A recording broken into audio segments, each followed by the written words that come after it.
Hi everyone.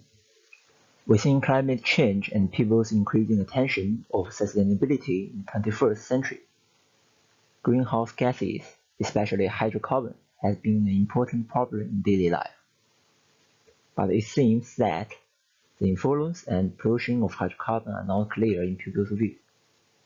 So, this video is provided for introduction of hydrocarbon and possible solution to soil pollution from it. Before we start, we need to know what is hydrocarbon. Hydrocarbons are organic chemical compounds composed only of the elements carbon and hydrogen. They are the principal constituents of petroleum and natural gas. Meanwhile, they are the key raw material in many domains like plastic and fibers. The most common hydrocarbon is methane, basis of natural gas, which is classified as one of the greenhouse gases. Expect methane. There are lots of hydrocarbon which will take damage to environment and So, what is the pollution of hydrocarbons? It seems that the only way for hydrocarbons to affect the environment is climate change, but it's not comprehensive. Hydrocarbons also take damage to people's health. Most of hydrocarbons are toxic and cancerogenic. After it leaks into land, it will take damage to soil structure, reduce soil permeability, and change the physical properties of soil. Meanwhile, hydrocarbons will react with inorganic nitrogen and phosphorus in soil, which leads to a decrease of organic content and finally destroy the living environment of microorganisms. It also pollutes underground water after leaking into the Now we have a full understanding of soil pollution for hydrocarbons. Then, what are the possible solutions? Thanks to scientists for their efforts, there are several methods to deal with soil pollution.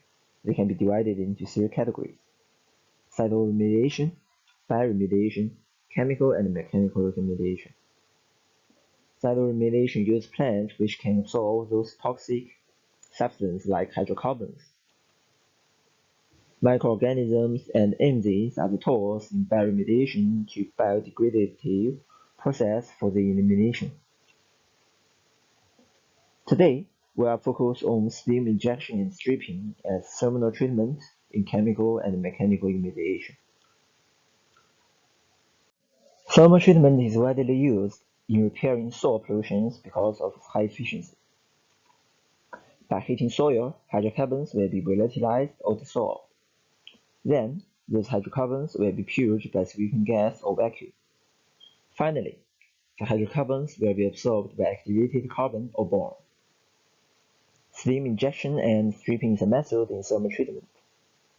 Different from hot air, steam has a higher heat capacity which can heat soil more efficiently.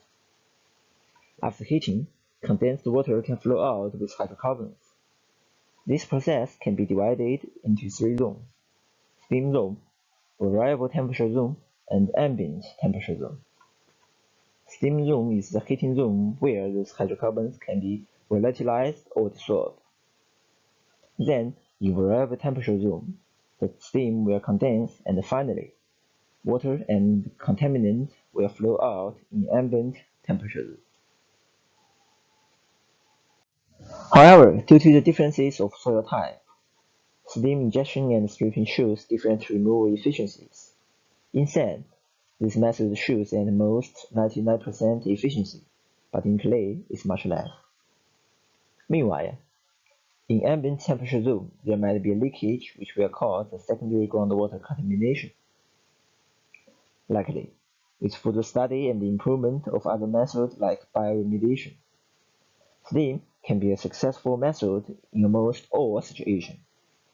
Thus, after considering the cost of steam and the technical challenge, steam injection and stripping can be the mainstream choice in dealing with soil pollution. That's all. Thank you for listening.